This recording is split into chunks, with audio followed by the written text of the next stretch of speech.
नमस्कार, मैं हूं सैयद सुहेल। आज आपको भारत की बात बताता हूं और उम्मीद करता हूं आप सभी पूरी तरह से फिट होंगे और बहुत बहुत सेहतमंद होंगे। आइए आपको बताते हैं आज आपके लिए क्या है खास। सबसे पहले आज हम बात करने वाले हैं आज की पहली बड़ी खबर के साथ, और पहली बड़ी खबर है बाबा का इलाज, दंगाइयों पर गाज। आपको बताऊंगा कि बरेली में लाठीचार्ज के बाद योगी आदित्यनाथ दंगा करने वाले और उपद्रव करने वालों पर जमकर बरसे हैं। क्या बोले योगी आदित्यनाथ। साथ ही आपको बताऊंगा कि इस मामले में अब तक क्या कार्रवाई हुई है, कितने लोगों की गिरफ्तारी हुई। आज जिन्हें गिरफ्तारी हुई वो सब हाथ जोड़ते हुए, माफी मांगते हुए पहुंचे हैं। साथ ही आपको बताऊंगा कि लाठीचार्ज के बाद बहुत से लोग अस्पताल में भर्ती हैं, अस्पताल पहुंचे हैं और बरेली में सूजन और दर्द के मरीज बढ़ गए हैं। अगली बड़ी खबर आपको मिलवाऊंगा मास्टरमाइंड से। बताया जा रहा है कि तौकीर रजा का राइट हैंड मास्टरमाइंड था इस पूरे बवाल की साजिश के पीछे। कौन है यह मास्टरमाइंड जिसकी तस्वीर आप देख रहे हैं? तौकीर रजा से इसका ताल्लुक क्या है? इसके घर पर ताला लटका है, यह कहां फरार है? अगली खबर बात करेंगे। शुरू हो गया डर्टी बाबा का हिसाब। आपको बताएंगे कि बाबा जो पिछले कई दिनों से फरार था और कहां से पकड़ा गया, कहां कहां तक पहुंचा था, पुलिस ने कैसे बाबा को पकड़ा। अब बाबा के लाई डिटेक्टर टेस्ट की तैयारी, यानी बाबा अब सच उगलेगा। उसने जो जो अपराध किए हैं वो दुनिया के सामने आएंगे और पुलिस के सामने आएंगे। अगली बड़ी खबर बताएंगे आपको कातिल मुनीर का कोहराम। मुनीर पाकिस्तान में अपनों को ही मार रहे हैं, कहीं मिसाइल से हमला करके, कहीं बंदूक की गोली से मार रहे हैं। पुलिस को पीओके में भी लगा दिया गया है। आखिर मुनीर के इस कत्लेआम के पीछे वजह क्या है, यह आपको बताऊंगा। अगली बड़ी खबर देखेंगे बलूचिस्तान बेचने निकले शाहबाज और मुनीर। आखिर ट्रंप के सामने कौन से पत्थर लेकर पहुंचे हैं, कौन सा रेयर अर्थ मटेरियल लेकर पहुंचे हैं जिसे ट्रंप देख रहे हैं, और क्या बलूचिस्तान की बोली लगाकर लौटेंगे। अगली बड़ी खबर आपको बताऊंगा आखिर में। तमिलनाडु में 40 लोगों की मौत हो गई भगदड़ में। जिस एक्टर की रैली में लोग पहुंचे थे, रोड शो में लोग पहुंचे थे, वो एक्टर फरार है, कोई पता नहीं है। साथ ही 40 लोगों की जान गई है, इसकी जिम्मेदारी कौन लेगा? पीड़ितों का कहना क्या है, परिवारों का कहना क्या है, उनका रो रो कर बुरा हाल है। इन तमाम खबरों पर आएगी नजर। शुरू करें उससे पहले आइए आपको दिखाते हैं हेडलाइन।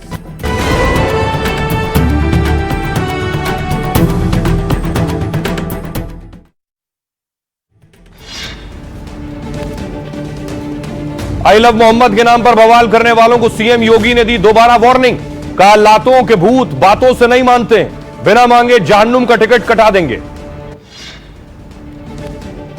आई लव मोहम्मद कैंपेन को लेकर सियासत गर्मा गई है। बीजेपी समर्थकों ने कहा आई लव बुलडोजर, सपा कार्यकर्ताओं ने लहराए आई लव पीडीए एकता के पोस्टर। हरियाणा के नूह में पुलिस टीम पर हमला, उपद्रवियों ने पथराव और फायरिंग की। अब तक 3 महिला समेत 13 की गिरफ्तारी, 90 लोगों पर केस दर्ज। तमिलनाडु भगदड़ के बाद एक्टर विजय के घर की सुरक्षा बढ़ा दी गई है। पीएम ने मृतकों के परिजनों को 2 लाख की आर्थिक सहायता देने का किया ऐलान। 39 लोगों की हुई थी मौत। शोषण के आरोपी चैतन्यानंद को 5 दिनों की रिमांड पर भेजा गया। आगरा से गिरफ्तार करके लाई थी दिल्ली पुलिस। पूछताछ में हो सकते हैं बड़े खुलासे। संयुक्त राष्ट्र में विदेश मंत्री एस जयशंकर ने बिना नाम लिए पाकिस्तान को बताया आतंक का केंद्र। पाकिस्तान ने प्रतिक्रिया देकर बयान पर लगाई मोहर। जम्मू कश्मीर के कुपवाड़ा में सुरक्षा बलों की कार्रवाई, एलओसी पर घुसपैठ की कोशिश करने वाले 2 आतंकी ढेर। नेपाल के पूर्व पीएम ओली के काठमांडू छोड़ने पर रोक है। गृह मंत्री और 3 अधिकारियों को भी जाने पर पाबंदी है। पासपोर्ट भी होगा रद्द। मन की बात में प्रधानमंत्री मोदी का ऐलान, कहा छठ पर्व को यूनेस्को कल्चरल हेरिटेज लिस्ट में शामिल कराएंगे। सांस्कृतिक विरासत को वैश्विक पहचान दिलाने की कोशिश। दुबई में भारत और पाकिस्तान के बीच एशिया कप का फाइनल मैच जारी है। टॉस जीतकर भारत ने लिया फील्डिंग का फैसला। पाकिस्तान की सधी हुई शुरुआत। पूर्व रणजी खिलाड़ी मिथुन मनहास बने बीसीसीआई के नए अध्यक्ष। देवजीत सैकिया को बनाया गया सचिव। ऑनलाइन बेटिंग केस में बड़े एक्शन की तैयारी में ईडी। खिलाड़ी और अभिनेताओं की करोड़ों की संपत्ति जब्त हो सकती है। रैना, युवराज, धवन से हो चुकी है पूछताछ।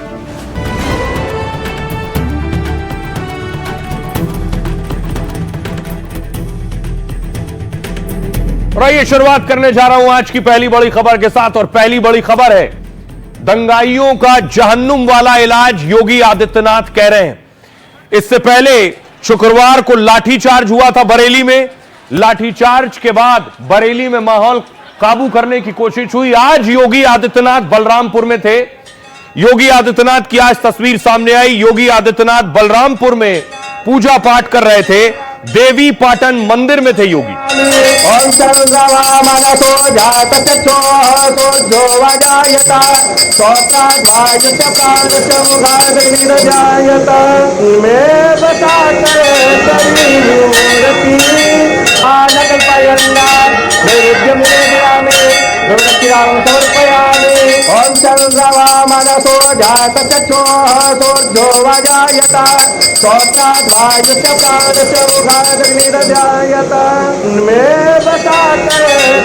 तो योगी बलरामपुर में थे और बरेली में डीआईजी की फूलों से स्वागत हो रहा था। बरेली के डीआईजी जब पहुंचे तो उन पर पुष्प वर्षा हुई, गुलाब के फूल से बारिश हुई, लोगों ने स्वागत किया। रैली के लिए रास्ते में काम है तो हमारा पसंद मिला है। हम लोग का काम है, सभी लोग का रूटीन का काम है वो। सही इनसे मुझे लग रही है 78-80,000 लोग वहां मौजूद हैं। दरअसल शुक्रवार को बरेली का माहौल खराब करने की तैयारी थी। जिस तरह पुलिस प्रशासन ने उस पर काबू किया है, उसके बाद लोगों में खुशी है। जैसे ही बरेली की डीआईजी पहुंचे तो आप देखिए फौरन वहां स्थानीय लोग जमा हो गए, मिठाई लेकर फूलों की बारिश करने लगे और माला पहनाई उन्हें।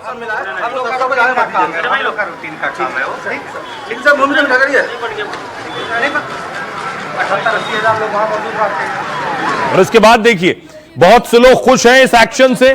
बयान वायरल है बहुत से लोगों के, लोग इस तरह के बयान वायरल कर रहे हैं। उर्फ शेर का आई लव योगी आदित्यनाथ, उर्फ शेर का बच्चा छावा।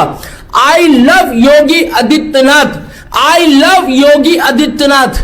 ओए आई लव योगी आदित्यनाथ जरूर लिखी, जरूर। कहते थे 15 मिनट के लिए पुलिस हटा दो, उन्होंने 5 मिनट के लिए पुलिस लगा दी उत्तर प्रदेश ने। क्या बाबा ने 5 मिनट की पुलिस में अब्दुल अपनी बाटा की चप्पल छोड़ गया। इस दर्द की एक ही दवा है, मौलाना तौकीर रजा, मौलाना तौकीर रजा, मौलाना तौकीर रजा।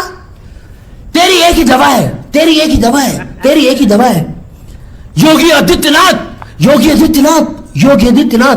तौकीर रजा तो 15 मिनट के लिए पुलिस हटाने की बात करता था ओवैसी, इन्होंने 5 मिनट के लिए बरेली में पुलिस लगाई और तुम चप्पल छोड़ के भाग गए। बहुत नाइंसाफी है। अरे तुम लोग क्या करोगे री? I love Yogi Baba, I love bulldozer Baba और I love Uttar Pradesh police. और उत्तर प्रदेश पुलिस तुम लठ बजाओ, हम तुम्हारे साथ है।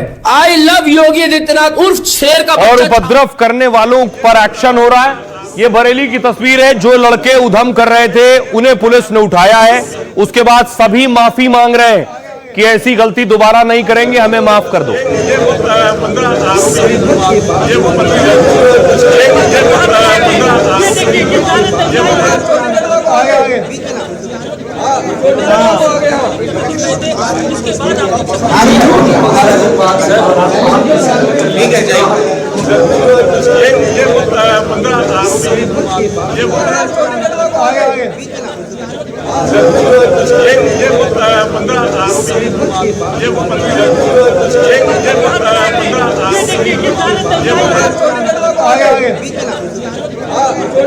पुलिस ने लोगों की गिरफ्तारी की, उसके बाद परेड कराई गई।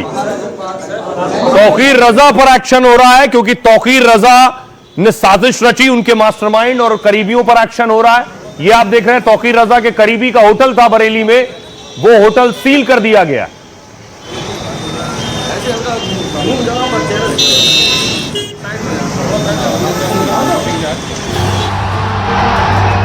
बातों के भूत बातों से नहीं मानते।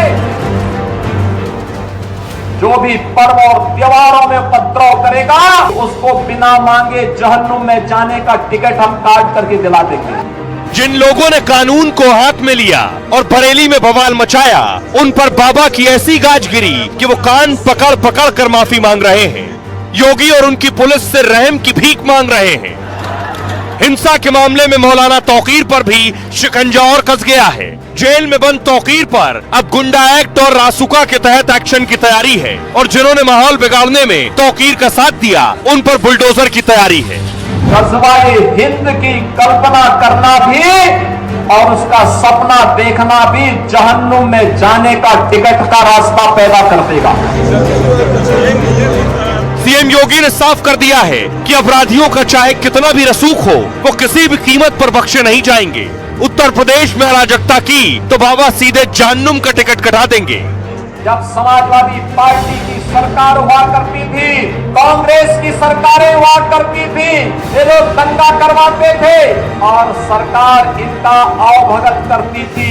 अब ये डबल इंजन की सरकार है, ये मान करके चलिए ये रास्ता उनका सीधे नरक में जाने का होगा, सीधे नरक में।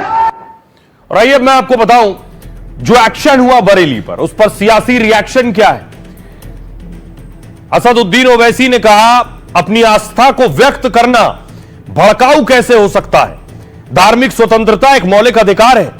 आई लव मोहम्मद में राष्ट्र विरोध की क्या है, इसका कौन सा हिस्सा हिंसा को बढ़ावा देता है, इस पर आपत्ति जताकर आप दुनिया को क्या संदेश दे रहे हैं। इन लोगों के लिए मोहब्बत जिंदाबाद गाना बजाना चाहिए। योगी ने कहा इन मूर्खों को पता नहीं कि आस्था को प्यार नहीं सम्मान दिया जाता है। कुछ ऐसे तत्व हैं जो विकास में बाधा डाल रहे हैं, वो त्योहारों में व्यवधान उत्पन्न करना और अराजकता को जन्मसिद्ध अधिकार मानते हैं। मैं उन्हें चेतावनी देता हूं कि विकास में बाधा बनोगे तो इसकी कीमत चुकानी पड़ेगी, आने वाली पीढ़ी भी इसे याद रखेगी। अखिलेश यादव ने कहा योगी पर बनी फिल्म अजय पर भी निशाना साधा। फिल्म पर्दे पर हारी है पर डायलॉग बाजी जारी है। पहली सरकार होगी जो सदन में नहीं बल्कि सिनेमा हॉल में गिरी है। सरकार का ताकत का इजहार करना उसकी कमजोरी की निशानी है। सरकारें लाठीचार्ज से नहीं बल्कि सौहार्द और सद्भाव से चलती हैं। योगी ने कहा लातों के भूत बातों से नहीं मानते हैं। इन्हें लगता है कि सरकार झुककर काम करेगी, लेकिन अब दुस्साहस करोगे तो वैसे ही पिटोगे जैसे बरेली में पीटे गए हो। जिन बच्चों के हाथों में कलम होनी चाहिए उनके हाथ में आई लव मोहम्मद का पोस्टर देकर कुछ लोग अराजकता फैला रहे हैं। प्रदेश में ऐसी अराजकता कतई स्वीकार नहीं है। ऐसे लोगों को बिना मांगे जहन्नुम का टिकट कटवा देंगे। वो समय गया जब सपा कांग्रेस की सरकारें थीं, अब अराजकता फैलाई तो सीधे नरक में जाओगे। इमरान मसूद कह रहे हैं मोहम्मद से हर मुस्लिम को प्यार, लेकिन तमाचे की जरूरत नहीं है। मस्जिदें नमाज के लिए होती हैं, सड़क पर हिंसा के लिए नहीं। मोहम्मद ने हिंसा का नहीं बल्कि मानवता का उपदेश दिया है, इसलिए सड़कों पर तमाशे की बजाय उनका सिद्धांत माने। लेकिन बीजेपी सिर्फ मुसलमानों को टारगेट क्यों कर रही है? योगी ने कहा कुछ लोग भारत में रहते हैं मगर गजवाए हिंद का नारा देकर देश विरोधी गतिविधियों को बढ़ावा दे रहे हैं। गजवाए हिंद भारत की धरती पर नहीं होगा। जो लोग ऐसी साजिश में लगे वो कान खोलकर सुन लें। गजवाए हिंद की कल्पना की तो जहन्नुम का टिकट ही मिलेगा। देर सवेर उनका भी हाल वैसा ही होगा जैसा धर्मांतरण के मास्टरमाइंड छांगुर का हुआ। सुनिए जरा सियासतदानों को क्या कह रहे हैं। छोटे छोटे बच्चों को जिनके हाथों में कलम होनी चाहिए, जिनके हाथों में नोटबुक होनी चाहिए, जिनके हाथों में विज्ञान और गणित की पुस्तकें होनी चाहिए, उनके हाथों में आई लव मोहम्मद का पोस्टर देकर के, तख्तियां देकर के समाज में अराजकता पैदा करने का कार्य कुछ लोग कर रहे हैं। इनको यह भी नहीं मालूम कि उनकी जिंदगी तो बर्बाद है ही है, लेकिन इन बच्चों की भी जिंदगी को ये लोग बर्बाद करने पर उतारू हो रखे। इसने भी कानून को हाथ में लेने का प्रयास किया। जो भी राह चलते हुए राहगीर पर हमला करेगा, जो भी बेटी की सुरक्षा पे सेज लगाने का कार्य करेगा और जो भी व्यापारिक प्रतिष्ठानों में आगजनी करने का दुस्साहस करेगा, जो भी पर्व और त्योहारों में उपद्रव करेगा, उसको हम पहले से इस बारे में कह देंगे कि उसको बिना मांगे जहन्नुम में जाने का टिकट हम काट करके दिला देंगे। आई लव मोहम्मद के अगेंस्ट में आई लव महादेव क्यों? सरकार धर्म के आधार पर कार्रवाई कर रही है। जो अन्याय हुआ बरेली में, ये अन्याय हमें स्वीकार नहीं। इस अन्याय के खिलाफ हमारी पार्टी कड़े फैसले लेगी। अगर बड़ा प्रोटेस्ट आंदोलन भी करना पड़ा तो हम लोग करेंगे। आप नफरत की राजनीति करके आप उत्तर प्रदेश के अंदर आने वाले चुनाव को जीतना चाहते हैं, चूंकि उत्तर प्रदेश के अंदर आपने कोई काम नहीं किया, आप सिर्फ धार्मिक भावनाओं को भड़काकर सत्ता हासिल करना चाहते हैं। कोई मौलवी ये नहीं कहता कि मैं मरना भी जानता हूं, मारना भी जानता हूं, तो ये किसको धमकी दे रहे हैं? और इस धमकी से कौन समाज को डराने की कोशिश कर रहे हैं? अब जहां जहां इनकी आबादी बढ़ी है वहां सामाजिक समरसता को बिगाड़ रहे हैं। अब देखिए, ऐसा नहीं सिर्फ बरेली में एक्शन हो रहा है, अपराध पर ओवरऑल एक्शन यूपी में हो रहा है। एक तस्वीर देखिए, अपराधियों को शपथ दिलाई जा रही है कि वो अब जिंदगी में आगे कभी अपराध नहीं करेंगे, महिलाओं से अत्याचार नहीं करेंगे। मैं महिलाओं, बालिकाओं के प्रति गंदी दृष्टि, गंदे बोल से परहेज करूंगा और मैं उनकी प्रगति में कभी भी किसी प्रकार की बाधा उत्पन्न नहीं करूंगा। मैं शपथ लेता हूं। अगली तस्वीर देखिए, कुछ और कैदी हैं। बताया जाता है ये पहले से जेल में थे, छूटे तो उसके बाद इन्हें शपथ भी दिलाई गई। गंदी दृष्टि, गंदे बोल से परहेज करूंगा।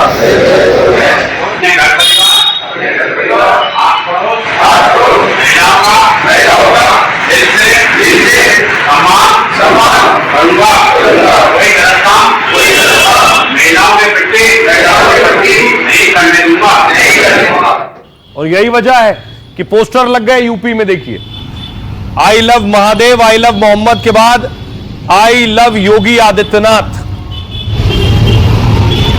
ये पोस्टर यूपी में लगे। अब देखिए जरा बरेली का हाल क्या है।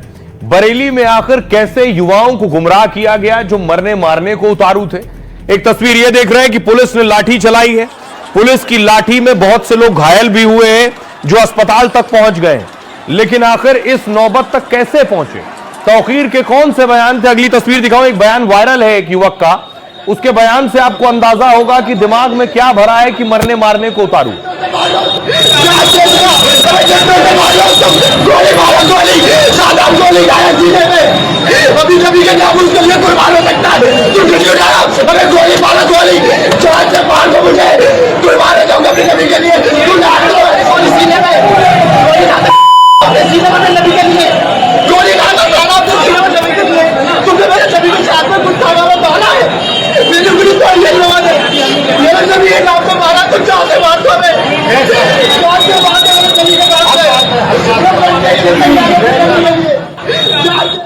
अब देखिए, खबर यह है कि लाठीचार्ज के बाद अस्पतालों में भीड़ है और सूजन और दर्द के मरीज बढ़ गए हैं। जिस बरेली में 2 दिन पहले भारी बवाल मचा था, वहां के जिला अस्पताल में अचानक मरीजों की बाढ़ आई है। ज्यादातर मरीज शरीर में चोट और मोच वाले हैं। डॉक्टरों के मुताबिक कई लोगों के हाथ पैर में सूजन है, कुछ की पीठ में दर्द, हल्के फ्रैक्चर और जोड़ों में तकलीफ की भी जानकारी है, तो कुछ के माथे, सिर और कंधे पर चोट और मोच है। आम दिनों में ऐसे मरीजों की संख्या कम रहती है, लेकिन लाठीचार्ज के बाद अचानक ऐसे मरीजों की बाढ़ आ गई। पिछले 2 दिनों में 100 से ज्यादा चोट सूजन के मरीज आए हैं, डॉक्टर्स का कहना है। खबर है कि इलाज कराने वाले चोट की वजह नहीं बता रहे हैं कि आखिर ये चोट कैसे लगी, और बहुत से तो अपना नाम और पता बताने से भी परहेज कर रहे हैं। दरअसल हिंसा में शामिल लोगों की पुलिस धरपकड़ कर रही है, इसलिए शक है कि इलाज कराने आए लोग हिंसा में शामिल हो सकते हैं। दावा यह कि कार्रवाई के डर से कई मरीज भर्ती होने से बच रहे हैं, वो चेहरा पहचान छिपाते इलाज कराने आ रहे हैं। यह है स्थिति, और जल्दी से जल्दी मरहम पट्टी कराकर निकल जाना चाहते हैं। आपको सुनवाऊं योगी आदित्यनाथ क्या कह रहे हैं। ये वही लोग हैं जिन लोगों के दंगों के कारण प्रदेश में कोई निवेश नहीं आता था, कोई उद्योग नहीं लगता था, कोई विकास का कार्य नहीं हो पाता था, और आज पिछले 8.5 वर्ष के अंदर उनकी मंशा सफल नहीं हुई। अब नए नए तौर तरीके अपनाने का कार्य कर रहे हैं, लेकिन याद रखना होगा, वे जितना सोचते हैं उससे ज्यादा हमारी पहले से तैयारी रहती है, और जब भी दुस्साहस करेंगे ऐसे ही पिटोगे जैसे बरेली के अंदर पीटे गए हो। कोई आपके गांव में, आपके कस्बे में आपके मोहल्ले में, आपके अगल बगल के क्षेत्र में भय और दहशत का माहौल पैदा कर रहा है। पहले उसको रोको, उसको समझाओ, अगर नहीं मानता है तो प्रशासन को बताओ, प्रशासन अपने आप ही उसको ठोकने का कार्य कर देगा। आपको उसमें चिंता करने की बात नहीं है। आप चुपचाप बताइए, बाकी का इलाज हम स्वयं कर लेंगे। योगी कह रहे हैं बाकी का इलाज हम कर लेंगे, लेकिन असली इलाज तो मास्टरमाइंड का होना चाहिए। मास्टरमाइंड कौन है? मास्टरमाइंड फरार है। यह तस्वीर मैं आपको दिखा रहा हूं, यह आप देख रहे हैं तौकीर रजा, और बताया जा रहा है यह है तौकीर रजा के राइट हैंड। इनका नाम नदीम है, नदीम फरार है। एनडीटीवी की टीम नदीम के घर तक पहुंची। तस्वीर दिखाऊं, यह है नदीम का घर। घर पर ताला डालकर नदीम गायब है। छाया हुआ है और ताला लगा हुआ है।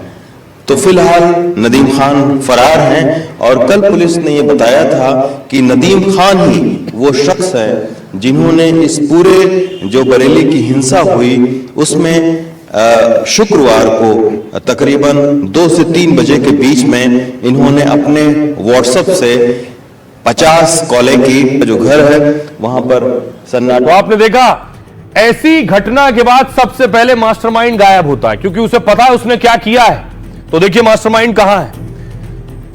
आका तो जेल में है, मास्टरमाइंड बाहर खड़ा है। तौकीर रजा जेल में है, नदीम फरार है। पुलिस के मुताबिक नदीम ही बरेली बवाल का मास्टरमाइंड है। नदीम इत्तेहाद मिल्लत काउंसिल यानी आईएमसी का पूर्व जिला अध्यक्ष है। वो तौकीर का करीबी है और हर प्लान में उसका राजदार माना जाता है। हिंसा से एक दिन पहले तौकीर का प्रतिनिधि बनकर पुलिस से मिला था। नदीम ने पुलिस को कहा तौकीर शुक्रवार को प्रदर्शन नहीं करेंगे, हम समर्थकों को भी बता देंगे इस्लामिया मैदान में प्रदर्शन नहीं होगा, इसलिए सभी लोग शांति से घर के पास की मस्जिद में नमाज पढ़ें। लेकिन रात 2 बजे आईएमसी के व्हाट्सएप ग्रुप में उसने एक नई चाल चली। पुलिस का कहना है और लिखा कि पुलिस को दिया भरोसा और पत्र पूरी तरह फर्जी है। मतलब नदीम ने लोगों को रात से ही जमा होने का इशारा कर दिया। फिर शुक्रवार को नमाज के बाद 55 लोगों को व्हाट्सएप कॉल किया। आईएमसी के असर वाली जगहों पर भारी भीड़ जुटाने के लिए कहा। नदीम किसी से फोन पर निर्देश लेता और फिर भीड़ को उकसाता है। नदीम ने ही नारेबाजी शुरू कराई और पुलिस पर पथराव कराया। पुलिस अब नदीम और उसकी पूरी कॉल डिटेल खंगाल रही है। यह स्टेटस। आइए अब आपको सुनवाता हूं, सुनिए जरा इस उपद्रव से पहले नदीम क्या कह रहे थे। तौकीर साहब नहीं आ पाए, बोला तौकीर साहब नहीं आ पाए, लेकिन उनके लोग नहीं, उनके लोग देखिए हमारे दिल पर लिखा हुआ है आई लव मोहम्मद, ये कैसे मिटा पाओगे आप? हमारी जान ले लो, हमें मार डालो, हमें खत्म कर दो, लेकिन हम हुजूर की अजमत के साथ कोई समझौता नहीं करेंगे। प्लान बी में अभी तक जांच में आया है कि पहले से चीजें प्लान की गई थी और बाद में सारी चीजें खत्म होने के बाद कुछ लोग आए और वहां से खोखे कंट्री मेड वेपन भी कुछ लोगों से बरामद किए गए हैं। जो गिरफ्तारियां हुई हैं मौके पे भी काफी चीजें बरामद हुई हैं। जहां तक ये नदीम शख्स का जिक्र कर रहे हैं, ये आईएमसी से रिलेटेड संभवतः कोई व्यक्ति है। इसके द्वारा भी जो हमारी जांच में तथ्य में सामने आया है कि सभी को भड़काने में और बुलाने में इसकी भूमिका भी थी और इसका नाम भी एफआईआर में पंजीकृत है। वर्तमान में ये फरार है और अगर ये पुलिस का सहयोग नहीं करता, अपना पक्ष नहीं रखता या न्यायालय के सामने अपना पक्ष नहीं रखता है तो इसके ऊपर फिर पुरस्कार घोषित करके जो अग्रिम विधिक कार्रवाई होती है वो कार्रवाई की जाए। अब बात तौकीर रजा तो फिलहाल जेल में और उनके खिलाफ कड़ी कार्रवाई की तैयारी हो रही है। ऐसी धाराएं लगाई गई कि तौकीर रजा बाहर ना आने पाए। ये आप देख रहे हैं आला हजरत दरगाह, जहां पुलिस की कड़ी सुरक्षा है, कड़ा पहरा है पुलिस का और यहीं से तौकीर रजा जुड़े भी रहे हैं।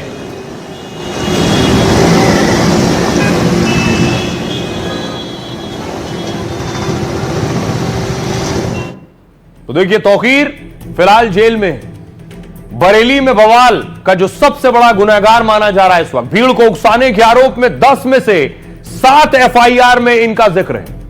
मौलाना तौकीर अब फर्रुखाबाद जिले की जेल में है। वो मौलाना तौकीर रजा सुन्नी मुसलमानों के बड़े नेता माने जाते हैं। बरेली के मशहूर आला हजरत खानदान से आते हैं, जो मैंने अभी आपको दरगाह दिखाई आला हजरत की। सुन्नी बरेलवी पंथ की शुरुआत इन्हीं खानदान से हुई। इनके परदादा अहमद रजा मशहूर कवि, विद्वान, समाज सुधारक थे और तौकीर रजा भी अपने परदादा की तरह खूब चर्चा में रहते हैं, लेकिन सही काम से ज्यादा विवादित बयानों की वजह को लेकर चर्चा में रहते हैं। पहले भेदभाव का आरोप लगा, all India Muslim personal law board से अलग हो गए थे ये। फिर 2001 में अपनी पार्टी बनाई, इत्तेहाद मिल्लत परिषद IMC, जिसका जिला अध्यक्ष हुआ करता था नदीम, जिसके बारे में मैंने आपको बताया अभी। बीच में 2009 में तौकीर रजा ने कांग्रेस का हाथ थाम लिया। 2010 में बरेली में दंगे करवाने के आरोप में इनकी गिरफ्तारी हुई। बाद में जमानत मिली तो अखिलेश की पार्टी का दामन थाम लिया। अखिलेश को समर्थन देकर अपने प्रत्याशी को तौकीर ने जीत भी दिलवाई। मुजफ्फरनगर दंगों के बाद तौकीर ने अखिलेश से भी किनारा कर लिया, लेकिन सरकार विरोधी बयान और प्रदर्शन को लेकर चर्चा में रहे। मौलाना तौकीर पर अब तक 17 केस दर्ज हो चुके हैं। पुलिस गैंगस्टर एक्ट और हिस्ट्री शीट खोलने की तैयारी कर रही है तौकीर की। खबर यह भी है कि तौकीर पर NSA यानी रासुका भी लगाने की तैयारी है। फिर 1 साल तक बाहर आना जेल से मुश्किल हो जाएगा। सुनिए जरा धर्मगुरु मौलाना क्या कह रहे हैं। सल्लल्लाहु तआला अलैहि वसल्लम का ये इशू कानपुर से उठा और कुछ पॉलिटिकल लोगों ने इसमें हवा दे दी और कुछ रेडिकल लोग आगे बढ़ गए कि मोहब्बत का जो पैमाना है वो पैमाना रोडों पर, सड़कों पर शोर शराबा हंगामा करके नहीं जाहिर किया जा सकता। ये मोहब्बत नहीं है कि बैनर बना करके, हुड़दंग मचा के, शोर मचा करके जा करके पुलिस से टकरा जाएं या किसी गैर मुस्लिम से टकरा जाएं या तोड़फोड़ करें, नुकसान पहुंचाएं, हम अपने देश के लोगों को तकलीफ पहुंचाएं। ये मोहब्बत का पैमाना नहीं है। और पोस्टर वोस्टर निकालना, धरना प्रदर्शन करना, ये सब दिखावा है। ये फेस्टिवल का के दिन चल रहे हैं, लिहाजा हमारे हिंदू भाइयों को अपने फेस्टिवल को सेलिब्रेट करने में कोई दिक्कत और परेशानी ना हो, इस बात को इंश्योर करना हमारे और आपकी जिम्मेदारी है। तो लिहाजा मैं तमाम मुसलमानों से अपील करता हूं कि इस सिलसिले को यहीं पर रोका जाए। तो देखिए मौलाना अपील कर रहे हैं कि इस सिलसिले को यहीं रोका जाए। ये हर जिले, हर शहर, हर गली में शुरू हो गया था। जो वक्त है बच्चों के पढ़ने का, ये तस्वीरें आप देख रहे हैं, ये स्कूल कॉलेज जाने वाले युवक हैं। ये वहां मौजूद थे जब पुलिस के साथ धक्का मुक्की हो रही थी, बैरिकेडिंग पर चल रहे थे। बहुत से लोगों को पुलिस ने उठाया।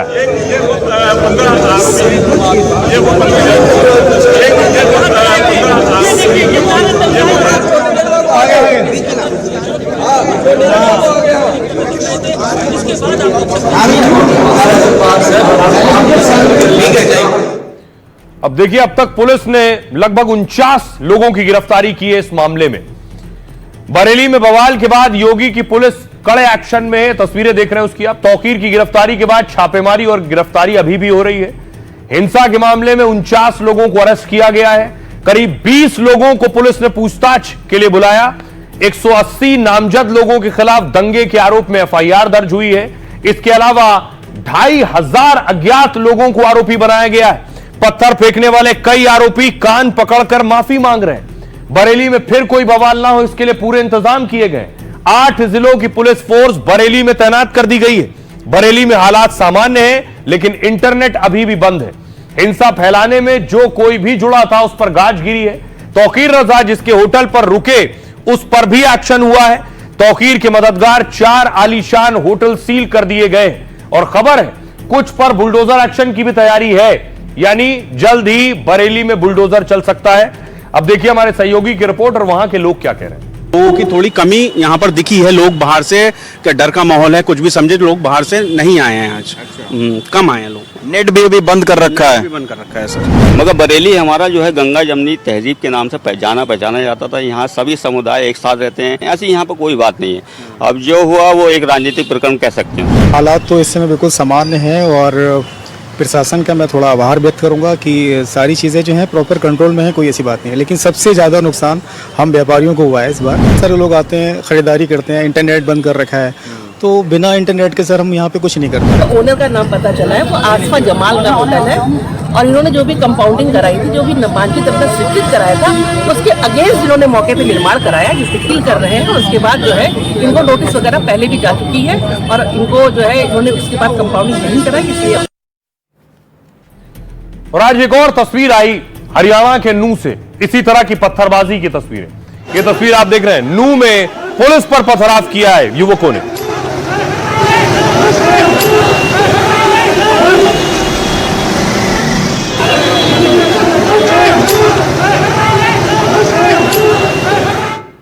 और उसके बाद देखिए आरोपियों की गिरफ्तारी हुई है जो पथराव कर रहे थे। इन सबको पुलिस ने उठाया है, जितने लोग पुलिस पर पत्थर फेंक रहे थे।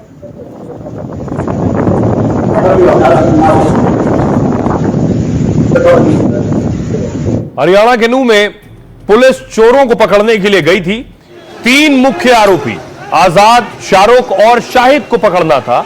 उनके खिलाफ हरियाणा, पंजाब और आंध्र में कई केस दर्ज हैं। जैसे ही पुलिस की टीम आरोपी आजाद के घर पहुंची, आजाद वहां से बचकर भागने लगा और फायरिंग कर दी। एक गोली सिपाही के हाथ को छू कर निकल गई। कार्रवाई के डर से आजाद भागा तो हाथ से पिस्तौल गिर गई। आरोपी ने शोर मचाकर लोगों को जमा किया और भड़काया। अचानक भीड़ जमा हो गई और पुलिस पर फायरिंग करने लगी। लोगों ने पथराव भी किया और पुलिस की गाड़ियों में तोड़फोड़ की। करीब 1 घंटे तक पुलिस टीम पर पत्थर और गोलियां बरसाई गईं। चोर और भीड़ के हमले में 3 पुलिसकर्मी गंभीर रूप से घायल हो गए हैं। बाद में हालात को काबू करने के लिए पुलिस ने हवाई फायरिंग की। अब तक मामले में 3 महिलाओं समेत 13 की गिरफ्तारी हुई है और पुलिस ने 30 नामजद और 60 अज्ञात लोगों पर एफआईआर दर्ज की है। आइए आपको सुनवाता हूं, सुनिए जरा डीएसपी क्या कह रहे हैं इस मामले में।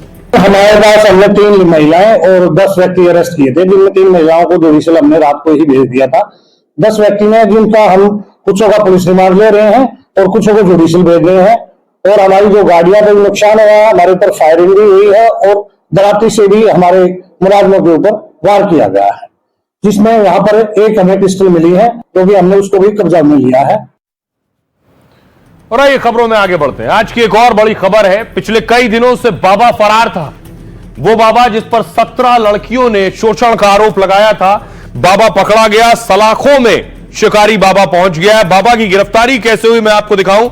बाबा को पुलिस ने अरेस्ट किया है। ये वो तस्वीर आप देख रहे हैं जब गिरफ्तारी के बाद पुलिस ने जीप में बिठाया है गाड़ी में, और उसके बाद ये फोटो ली गई है। गिरफ्तारी के बाद की तस्वीर है। उसके बाद देखिए जरा बाबा को कैसे गिरफ्तार किया गया। अरेस्ट करने के बाद बाबा की यह तस्वीर है।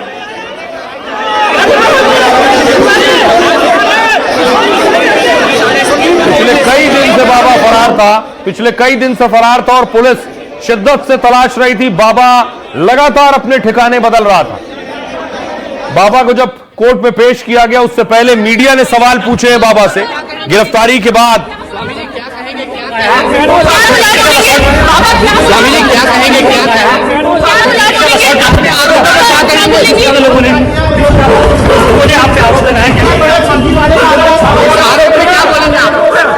क्या बोलेंगे आरोप पे क्या बोलेंगे बाबा जी? क्या बोलेंगे? आप पर ये था कि आप लगातार छुप रहे थे, यौन शोषण का मामला था, लड़कियों के साथ बदतमीजी की आपने। स्वामी जी क्या कहेंगे, क्या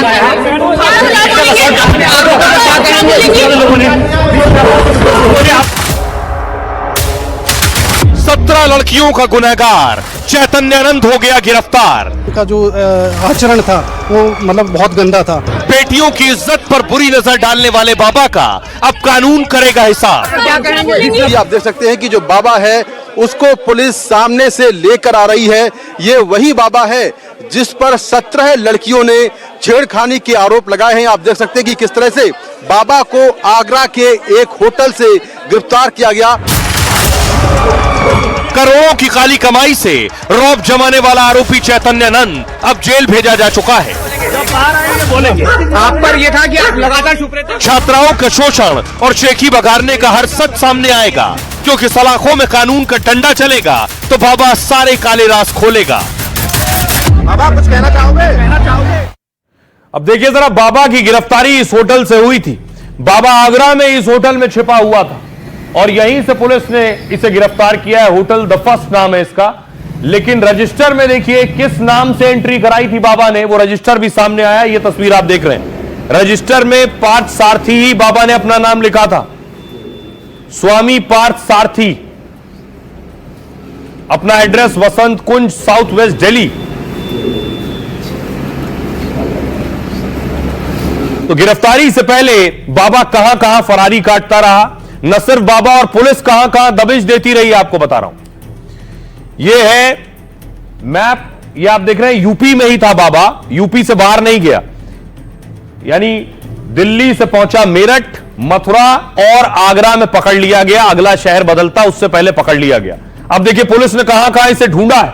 पुलिस उत्तर प्रदेश में ढूंढती रही, उत्तराखंड में, दिल्ली से जा चुका था, हरियाणा और राजस्थान में भी बाबा को ढूंढती रही पुलिस ने। जब बाबा को पकड़ा है तो बाबा के पास से देखिए ब्रिक्स के विजिटिंग कार्ड मिले, जिसमें ब्रिक्स लिखा है, यूनाइटेड नेशन, संयुक्त राष्ट्र के विजिटिंग कार्ड्स मिले हैं। अब इससे आपको अंदाजा होगा कि बाबा के पास से जो चीजें बरामद हुई है वो बताती है कि बाबा कितना बड़ा फ्रॉड था, कैसे लोगों को गुमराह कर रहा था। अभी पुलिस की गिरफ्त में है, आज कोर्ट में पेश किया गया बाबा को। देख कोर्ट में क्या हुआ।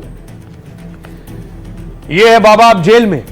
आरोपी चैतन्यानंद को 5 दिन की पुलिस रिमांड पर भेजा है। पुलिस लॉकअप में अब सवाल जवाब करेगी। पिछले कई दिनों से आरोपी चैतन्यानंद फरार चल रहा था। इस दौरान वो कई शहरों में 15 से ज्यादा होटलों में रुका। पुलिस को चकमा देने के लिए अपनी लोकेशन बदलता रहा, लेकिन पुलिस को बाबा के आगरा में होने की लोकेशन मिली। दिल्ली पुलिस सक्रिय हुई, लुकआउट नोटिस जारी किया गया, फिर छानबीन और उसकी लोकेशन ट्रेस की जाने लगी। पता चला 27 सितंबर को बाबा आगरा के फर्स्ट होटल में पहुंचा। होटल रजिस्टर के मुताबिक शाम 4:02 पर एंट्री ली इसने। अपने करीबी के जरिए बाबा चैतन्यानंद ने होटल में शरण ली। होटल के रजिस्टर में नाम चैतन्यानंद नहीं, स्वामी पार्थ सारथी लिखा था। दिल्ली पुलिस ने आगरा के ताजगंज की इसी होटल में दबिश दी। रात को क्राइम ब्रांच के अफसर सादी वर्दी में होटल में दाखिल हुए। बताया जा रहा है करीब 2:30 बजे पुलिस बाबा को उठा ले गई और इसी दौरान बाबा से 3 मोबाइल, 1 आईपॉड भी बरामद किया गया। आरोप है कि चैतन्यानंद खुद को पीएमओ से जुड़ा हुआ बताता था, अपने लोगों से प्रधानमंत्री कार्यालय का बोलकर कॉल करता था। और हैरानी तो तब हुई जब बाबा से 2 फर्जी विजिटिंग कार्ड भी मिले हैं। बाबा ने एक कार्ड में खुद को संयुक्त राष्ट्र में स्थायी राजदूत बताया है, दूसरे में ब्रिक्स संयुक्त आयोग का सदस्य और विशेष दूत लिखा है। अब बाबा लॉकअप में है, सुनिए पुलिस क्या कह रही है। एक रात में सफलता मिली जिसमें कि आगरा के होटल में हमें मिल गया। इसको वहाँ पे आइडेंटिफाई किया गया तो पता लगा ये वही है, तो इसको वहाँ से अप्रीहेंड किया गया और अभी लाया गया और अभी इसके आगे केस में गिरफ्तारी डाल के इसकी पूछताछ की जाएगी। सर 3 फोन मिले हैं, 1 आईपैड मिला है, उन सब की अभी जांच की जाएगी। और कुछ विजिटिंग कार्ड मिले हैं जो कि फेक विजिटिंग कार्ड इसने बना रखे थे यूएन और ब्रिक्स के, अपने आप को भारत सरकार के अधिकारी दिखाते हुए। प्रधानमंत्री घर का आई कार्ड मिला है, पीएमओ ऑफिस में आई कार्ड मिला है? नहीं, अभी ऐसा कोई आई कार्ड नहीं मिला, बाकी अभी आगे। अब देखिए जरा, बाबा को पकड़ लिया गया, बाबा से सच उगलवाना है। बाबा से सवाल किया मीडिया ने कि बाबा आपको लाई डिटेक्टर टेस्ट कराना है।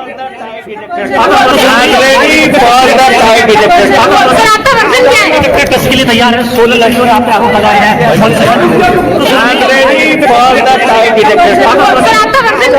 टेस्ट के लिए तैयार है। 16 लड़कियों ने आपने आरोप लगाए हैं।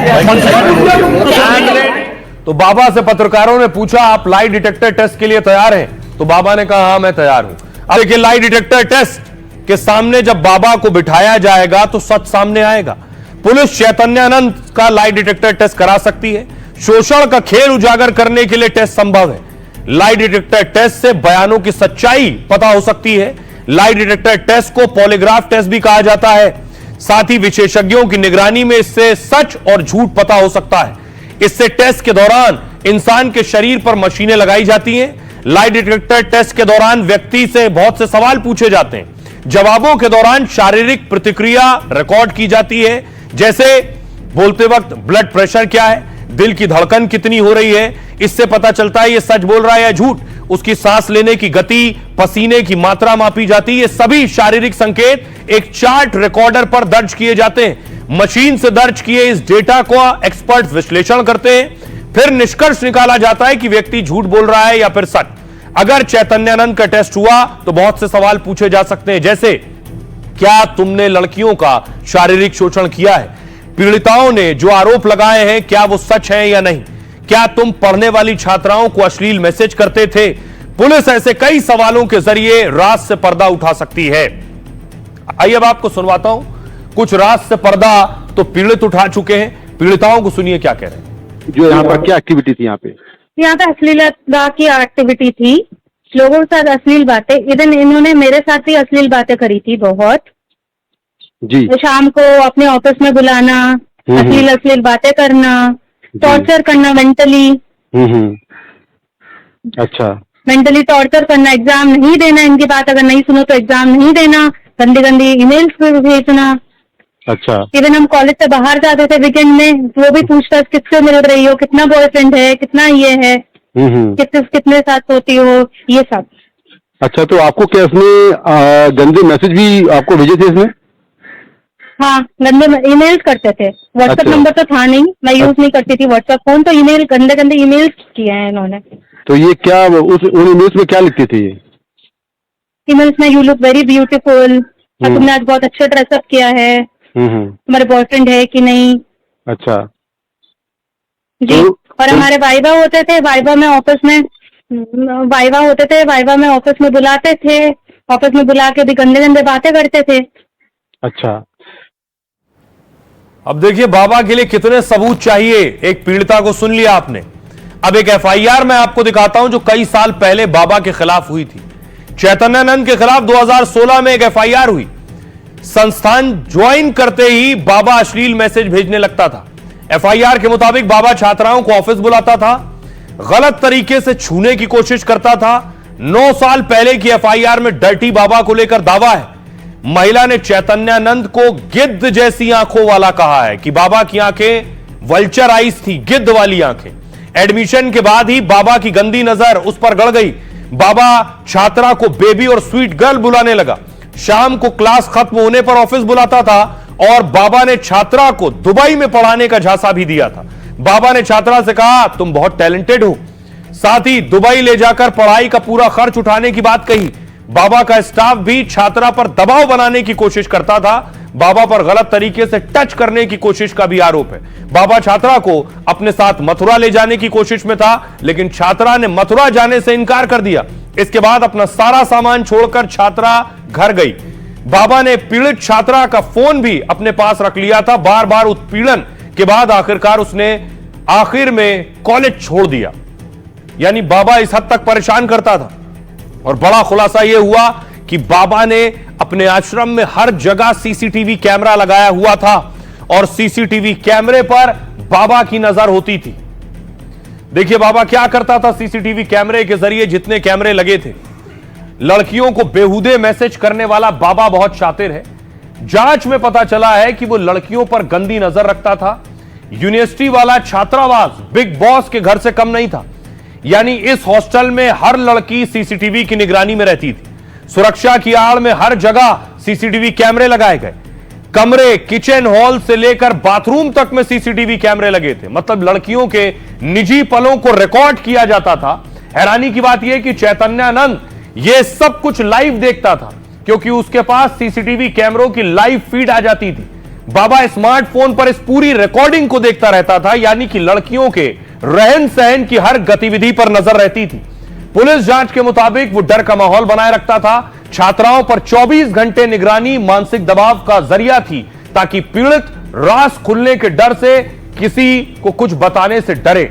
मगर बाबा के इस रहस्य लोक पर पुलिस ने एक्शन लिया तो सबूत मिटाने के लिए सीसीटीवी के डीवीआर सिस्टम से छेड़छाड़ की गई है। जांच में पता चला है कि डीवीआर में बाबा के कारनामों के सबूत थे, इसलिए रिकॉर्डिंग में फेरबदल और मिटाने की कोशिश की गई बाबा की तरफ से। आइए अब आपको सुनवाता हूं, सुनिए जरा स्थानीय लोग क्या कह रहे हैं। गलत काम हो रहे थे। ये है पहले इसकी कोई जनरल सेक्रेटरी होती थी यहाँ, और वो रहती थी C9 बसंत कुंज में, तो वो बना रखी थी अपनी पर्सनल सेक्रेटरी। उसके हस्बैंड को पता लगा कि यार मेरी बीवी कुछ गलत हो रहा है। उसने कहा तू नौकरी छोड़ दे। वो चुंगल में आ गई, नौकरी छोड़ने के लिए तैयार नहीं। उसकी तनख्वाह बढ़ा दी 2.5 लाख रुपए पर मंथ, जो कि पहले मिलते थे उसको 50-60 हज़ार। फिर भी शिकायतें यहाँ मिलती रहती थी, हम सुनते थे। किस तरह की शिकायतें थी? भाई यही लड़कियों वाला केस। गाड़ियाँ तो यही, पहले तो मेरे ख्याल फॉर्च्यूनर थी, उस पर अप्लाई 4 लिख के चलता था और सफ़ेद कपड़े पहनता था। लेकिन ये तो बाबा अब देखा है लाल चोले में जब फोटो में आया है, नहीं ये तो सफ़ेद पहनता था। जो ये स्वामी जी अपने आप को बोलते थे, उनसे लोग डरते थे। उनके स्वभाव से उनका जो आचरण था वो मतलब बहुत गंदा था उस टाइम भी। तो लोग सहमे मतलब दिखते थे यहाँ से, जो भी हम देखते थे आसपास में। कभी हम उनसे बात, क्योंकि यहाँ पे इतनी सिक्योरिटी हाई रहती है, तो यहाँ पे बंदा ऐसा लगता था डर के मारे कुछ बात नहीं कर पाता था। और आइए खबरों में आगे बढ़ते हैं। आज की एक और खबर है, पाकिस्तान से ही जुड़ी है। अपने मुल्क में क्या कर रहा है वो तो आप देख रहे हैं, लेकिन संयुक्त राष्ट्र में पाकिस्तान की बेइज्जती हो रही। शर्म है कि पाकिस्तान को आती नहीं। शहबाज शरीफ इससे पहले यूएन में बोले और झूठ बोले, कभी हिंदुत्व पर सवाल उठाए तो कभी बता दिया कि इन्होंने भारत के विमान गिराए। लेकिन अब बारी थी विदेश मंत्री एस जयशंकर की। अगली तस्वीर आपको दिखाऊं। यूएन में, संयुक्त राष्ट्र में भारतीय विदेश मंत्री एस जयशंकर ने पाकिस्तान को करारा जवाब दिया। India has confronted this challenge since independence, having a neighbor that is an epicenter of global terrorism. For decades now, Pakistan के मुखिया इन चीफ शहबाज शरीफ ने सपने में भी नहीं सोचा होगा कि वो इस्लामाबाद से न्यूयॉर्क अपनी भद्द पिटवाने जा रहे हैं। महिला डिप्लोमेट के बाद विदेश मंत्री एस जयशंकर ने बिना नाम लिए ऐसा फेस वॉश किया कि पाकिस्तान लस्टम पस्टम हो गया। उधर व्हाइट हाउस ने ट्रंप के साथ पाकिस्तान के दो अफलातूनों की मुलाकात की नई तस्वीर जारी कर दी। उस तस्वीर में मुनीर अंकल सैम को रेयर अर्थ मिनरल्स दिखा रहे हैं और शाहबाज वहीं चेहरे पर मेड इन चाइना वाली मुस्कान लपेटे खड़े हैं। अब देखिए जरा पाकिस्तान को संयुक्त राष्ट्र में भारत ने कैसे घेरा है। पहले शहबाज शरीफ बोलकर गए। शहबाज ने कहा हम सीमा पार आतंकवाद को हरा रहे हैं, तो विदेश मंत्री ने कहा सीमा पार बर्बरता का सबसे ताजा उदाहरण तो पहलगाम है। शहबाज ने कहा भारत के साथ जंग में पाकिस्तान की जीत हुई है। विदेश मंत्री ने कहा भारत का पड़ोसी वैश्विक आतंकवाद का केंद्र है। शहबाज ने कहा बिना उकसावे के पाकिस्तान पर हमला हुआ है। विदेश मंत्री ने कहा लोगों की रक्षा के अधिकार का इस्तेमाल किया है। पाकिस्तान ने, शहबाज शरीफ ने कहा यूएन में पाक किसी बाहरी हमले को सहने वाला नहीं है। विदेश मंत्री ने कहा कुछ लोगों के लिए आतंकवाद स्टेट पॉलिसी बन चुका है। आइए अब आपको सुनवाता हूं, सुनिए जरा, सुनिए शहबाज शरीफ को और क्या कह रहे हैं जयशंकर। पाकिस्तान ने भारत के 7 लड़ाकू विमान को कबाड़ बना दिया। हम युद्ध के दौरान मजबूत स्थिति में थे। राष्ट्रपति ट्रंप के दखल के बाद सीज फायर पर सहमति जताई। India has confronted this challenge. Bharat अपनी आजादी के बाद से ही इस चुनौती का सामना कर रहा है, क्योंकि उसका पड़ोसी वैश्विक आतंकवाद का केंद्र है। दशकों से बड़े अंतर्राष्ट्रीय आतंकवादी हमलों के पीछे इसी देश का हाथ माना जाता रहा है। यूएन के आतंकवादियों की सूची में उसके नागरिकों के नाम भरे पड़े हैं। And perpetrators to justice. और इस बीच बड़ी खबर आ रही है, आपको बता दूं पाकिस्तान की बात हो रही है। भारत पाकिस्तान का मैच चल रहा है। बड़ी खबर, भारत को 147 रन का टारगेट मिला है पाकिस्तान के सामने। पाकिस्तान की टीम ऑल आउट हो गई। पाकिस्तान की टीम भारत के सामने 20 ओवर भी टिक नहीं पाई है। 19 ओवर 1 गेंद पर पूरी टीम पवेलियन लौट गई। 147 का टारगेट है। 146 रन बनाकर पाकिस्तान की टीम वापस लौट गई पवेलियन। कुलदीप यादव ने 4 विकेट लिए। हमारे साथ हमारे सहयोगी जुड़ रहे हैं ग्राउंड जीरो से। दिव्यांशु हमारे साथ जुड़ रहे हैं नोएडा से। जी दिव्यांशु, अगर मेरी आवाज आपको मिल रही है तो जरा बात कीजिए, फैंस क्या कह रहे हैं। 147 का टारगेट अचीवेबल है, आसानी से अचीव कर सकती है टीम इंडिया। आज जी बिल्कुल, जैसे ही पाकिस्तान की टीम ऑल आउट हुई उसके बाद जो उत्साह है वो प्रशंसकों का साफ तौर से देखने को मिला। नोएडा में जिस जगह पर हम मौजूद हैं, ढोल नगाड़े जो है वो बजते हुए आपको यहाँ पर नजर आएंगे। तो इस तरह का माहौल भारत की जीत से पहले ही बन चुका है। एक समय पाकिस्तान का स्कोर 10 ओवर में 87 पर पहुंच गया था और 146 पर ऑल आउट। कैसे देखते हैं ये तो बहुत अच्छा है इंडिया के लिए। मैं तो सोचा भी नहीं था कि इतनी जल्दी हार मान जाएंगे साले पाकिस्तानी। ये बताइए कि लग रहा था कि पाकिस्तान टारगेट तो अच्छा बनाएगा, लग तो रहा था कि 80-90 तक जाएंगे, लेकिन अब जल्दी हथियार डाल दिया इन्होंने। हथियार डाल तो पाकिस्तान में आज फिर टीवी फूटेंगे। बिल्कुल टीवी फूटेंगे, सारे टीवी फूटेंगे। उनको अब्बा की कसम है, टीवी सारे फूट ले चाहिए, बचना नहीं चाहिए कोई भी। टीवी पाकिस्तान में फूटेंगे। जी दिव्यांश आपके पास आएंगे। हमारे साथ अनुज भी है। अनुज मुंबई में है। अनुज, अगर मेरी आवाज आ रही है, मुंबई में फैंस क्या कह रहे हैं। 147 टारगेट। जी यहाँ पे थोड़ी देर पहले यहाँ पे लोग नाचने लग गए थे जब उन्हें पता चला कि पाकिस्तान अपने 20 ओवर भी कंप्लीट नहीं कर चुके। हम फैन से बात करके कोशिश करते जानने की, 20 ओवर में 147 का टारगेट इंडिया के सामने एशिया कप जीतने के लिए वापस एक बार, कितने कॉन्फिडेंट हो आप इस जीत पे? जीत तो कंफर्म है, जीत पक्की है।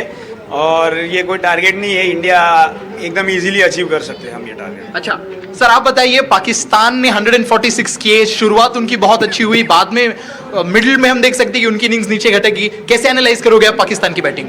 पाकिस्तान की बैटिंग तो वैसे ही पहले से हम लोग को मालूम था कि पाकिस्तान की बैटिंग सही तो है ही नहीं, तो 147 is not big deal for India. Sir बीच में जब हमने देखा कि जब इंडिया के बॉलर्स जो है वो थोड़ा पिट रहे थे, तो क्या आप थोड़े मायूस हो गए थे? आपको लगा कि शायद 180 190 के आगे स्कोर जाएगा तो थोड़ा कॉम्पिटिटिव मैच हो जाएगा? नहीं, बिल्कुल ऐसा कोई लगा नहीं। स्टार्ट में पाकिस्तान ने अच्छी स्टार्ट तो करी थी, लेकिन बाद में 10 ओवर के बाद, मेन गेम तो 10 ओवर के बाद का ही होता है। हाँ। और पहले पावर प्ले में उन्होंने जो स्कोर किया वो तो ऑब्वियसली पावर प्ले में स्कोर होता ही है हमेशा।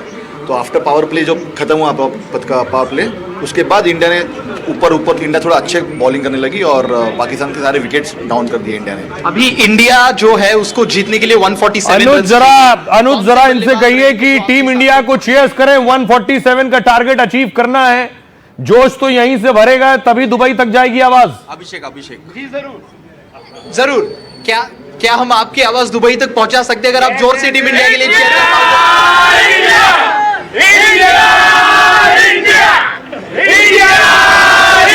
जी अनुज, लग रहा है अब ये जो जोश वहां तक जा रहा है, 147 का टारगेट आसानी से पहुंच जाएंगे। चंदन के पास चलते हैं। चंदन नोएडा में मौजूद है। चंदन, क्या लग रहा है, वहां लोग क्या कह रहे हैं? आसानी से हम पहुंच जाएंगे, जीतने वाले एशिया कप का फाइनल?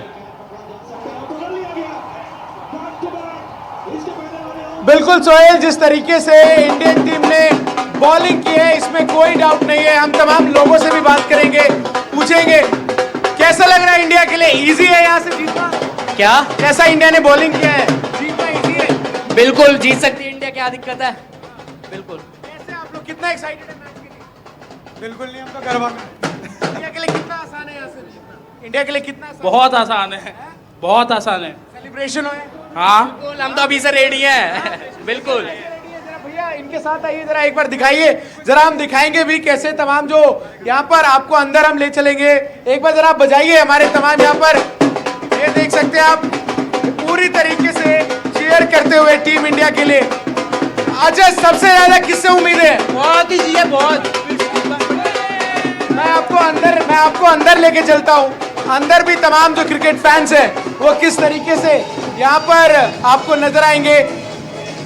ये जैसे अभी मैच चल रहा है, इंडिया क्या आसानी से जीत जाएगी लग रहा है? इंडिया क्या स्कोर क्या पहले ये पूछ रही क्या वो जीत पाए? चंदन यहाँ गरबा की, चंदन आपके पास आएंगे। वहां हम देख रहे हैं लोग गरबा की खुमारी में भी डूबे हुए हैं और मैच का आनंद भी ले रहे हैं। विश्वास, अगर मेरी आवाज मिल रही है, जयपुर में लोग क्या कह रहे हैं?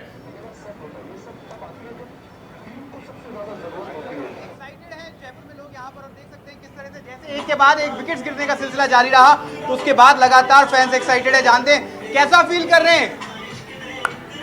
सीधा यही है, और देख रहे हैं कि किस तरह से जैसे जसप्रीत बुमराह ने जो नहीं है, बस इंडिया जीतेगा और कुछ नहीं चाहिए मेरे को। आज अभिषेक शर्मा, क्योंकि उनका मेंटर बैठा हुआ है आज अभिषेक शर्मा का, युवराज सिंह, 100% इंडिया जीतेगा, फॉर श्योर इंडिया। सर आपका क्या अनुमान है, किस तरीके से कैसा फील कर रहे हैं? अब तो बहुत इजी हो गई है विक्ट्री, बहुत इजी हो गई और अब वन साइड इंडिया को जीतना चाहिए, 15 ओवर के अंदर खत्म करना चाहिए आज ये मैच। तो एक्साइटमेंट बहुत ज्यादा है, एक्सपेक्टेशंस बहुत ज्यादा है कि 15 ओवर के बीच जीतना चाहिए। आपका क्या अनुमान है? इंडिया ने जो डोमिनेंस दिखाया है, और मैं ये चाहता हूँ कि इंडिया और एशिया कप के अंदर जो जीत दिलाएगी भारत को, ये जो पुलवामा का अटैक किया था इन्होंने, उन शहीदों को, और जो शहीद हुए वहाँ पे लोग, उनके लिए बहुत बड़ी श्रद्धांजलि दी है एक तरह से देखा जाए तो। और मैं बहुत खुश जी, आप चारों का बहुत बहुत शुक्रिया। आपके पास आएंगे, चाहे वो जयपुर हो, नोएडा हो, मुंबई हो, हर जगह फैंस यही दुआ कर रहे हैं कि इंडिया जीतने वाली एशिया कप फाइनल, और मान चुके हैं कि 147 का टारगेट हम आसानी से अचीव कर सकते हैं। बहरहाल फिलहाल इतना ही। आप अपना और अपनों का बहुत बहुत ख्याल रखिए। रुक रहे हैं एक छोटे से ब्रेक के लिए।